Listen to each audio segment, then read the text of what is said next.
Hey, what's up everybody? Welcome to the Average Joe Dividends YouTube channel. If you've been following this journey, welcome back. If you're new to the channel, please subscribe so that you do not miss future videos. Also click the like button to help me grow this channel and pass the word along on dividend growth investing. Getting paid just for owning stocks. This is what dividend investing is all about.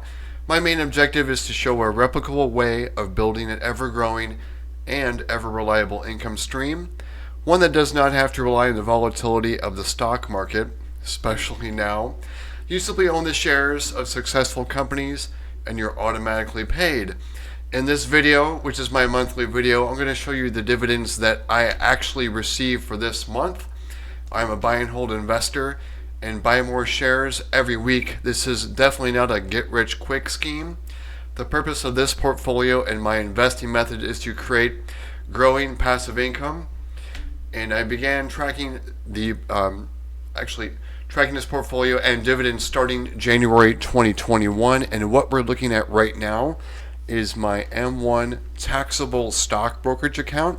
And I'm going to show you the actual dividends that I received rather than just tell you about them. Let's dive right into the activity log and I can show you what I actually received, the actual money. And I'm going to filter this activity type by dividends only. And what we're going to do is we're going to go to the beginning of February and do this chronologically and start with my first dividend. So first one up is General Mills for $3.78. Then Verizon came in $19.74. Then American Tower $4.15. Next up, JEPY monthly payer $100.26. They just announced some bad news this morning. They lowered their dividend again, but it's okay. I think later on in the year it's gonna, in the third and fourth quarters, I think the dividend is gonna increase and hopefully to new highs. Next up, PNC $5.46. Then John Deere at $1.60. Lowe's $5.81. American Express $2.01. Air Products $3.07. Agree Realty $2.33. Abbott's $2.77. AbbVie $16.16. Casey's 97 cents. Hormel $3.35. Omega $26.65. Procter & Gamble $7.28. O Realty, another monthly payer, $6.96. Also Agree Realty was a monthly payer as well. A.O. Smith $2.93. Then Apple at $2.88. Then Caterpillar $5.98. Costco $2.10. Starbucks $6.24. And then this morning, since M1 has a one-day delay, I know it's March 1st, but this one rolled into my account. BST, another monthly payer, $258.91. So that was the big dog there. And what I'm going to do is I'm going to bounce over to my tracking sheet. I'll leave a link below. And this tracking sheet shows all of my holdings with the number of shares that I own in each investment. And also you can see what my estimated dividend is here in this column. And we can see the actual dividends paid. You see things are color coded, and we're in the second month of the quarter. So I start with the light green for the first month, and the second month we're in February. These are captured here. These are all the amounts that I read off, and we can do a quick count up and see that my total was $491.39 just for February. And let's go on to my dividend tracker. We're going to take a look at my dividends here real quick. You can see tracking the portfolio value, how it's gone up. And we'll take a look. Here's February. I put that in there, $491.39. Let me make sure that matches up. Did I get it right? Yes, I did. $491.39. So I've carried that over. And you can see in the first and second months of the quarter, if you own a lot of different dividend stocks, are going to be the lower paying months. And you can see in December, that's the last month of the year and the quarter, so it pays the most. So in March, I'm expecting over $1,000, maybe 1,100-ish is my best guess. We can take a look for the dividends of 2023. Only 2 months have rolled in, and I've far surpassed 2021, and I'm on pace to crush 2022 pretty quickly.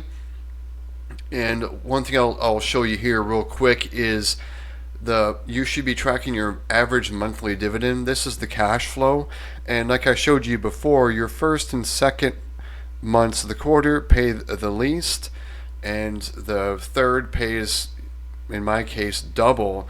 So it's kind of choppy. What I do is I just add up those months and divide by 3 and come up with an average, and that's what I track here for progress. You can see there was an increase no matter what the market conditions were, but this changed once I put a component of ETFs and a CEF in there, specifically JEPY and SCHD. Those two have produced lower dividends, and historically they have done that in the first or the early quarters of each year. So they're actually doing what they're supposed to and what they've done historically. So we can see we're trending downwards a few dollars, and that's because of those. Now I'll show you specifically, I've been tracking like a ledger, every little effect to my monthly income, what caused the change. You can see here we had good news on December 7th with SCHD raising their dividend from 63 cents to 70, and that changed my monthly income to $21. And little things here and there like dividend increases, it can be a few cents, and we'll go to some. And this was a mistake. I forget which website reported Apple reduced their dividend. That was totally wrong, and I had to do another line item to correct that. But JEPY did, they announced their first decrease here. You can see what that did to my monthly income. I sold Store before I was forced to because of their acquisition, and what I bought with Store, those proceeds paid a little bit less in dividends, so it kind of affected my monthly income there. So you can see mostly trending up, and then JEPY did it again in February, so from 57 cents to 44 cents, and you can see we're going up, up, up, up. Did a few things here where I sold some positions, deposit spiked up again, and then this was the BST. Remember that big $258 dividend I received? I just dripped that right back in and bought more BST shares, and that increased my monthly income by $2.05. And JEPY did it again from 44 cents to 41 cents. So trending downward. But I'll show you real quick on JEPY. I'm just going to go to a link here real quick. Actually, let me open up a new tab. I apologize. Let's go there and take a look. We'll go to dividendinvestor.com, and I'll kind of show you what JEPY does and why I'm sticking with it as far as an income play. We'll go to the dividend history details. We'll look at 2022. And I'll just show you that before we stop the video here. We can see from 2022, it started lower. It was a decrease in here.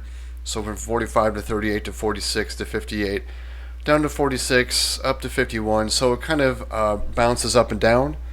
But we can take a look at the total for 2022 is $6.24 per share. We can see $4.24 in 2020. So it looks like it's trending upward, and hopefully that continues.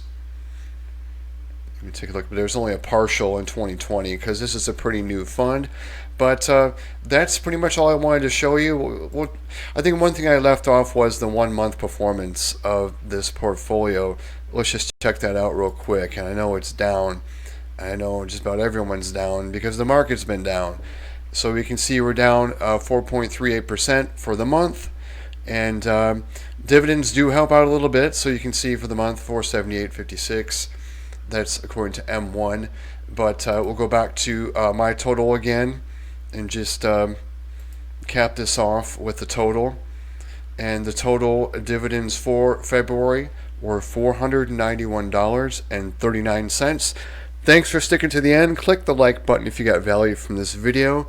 And again, subscribe so you do not miss future videos. I'm going to release another video tomorrow where I did a buy. I bought 3 stocks, and just with the market tumbling, there were 3 I just couldn't pass up. So I put $1,000 purchase for each, so a total of $3,000 spent on 3 different stocks. I'll reveal that in my next video. Everyone take care.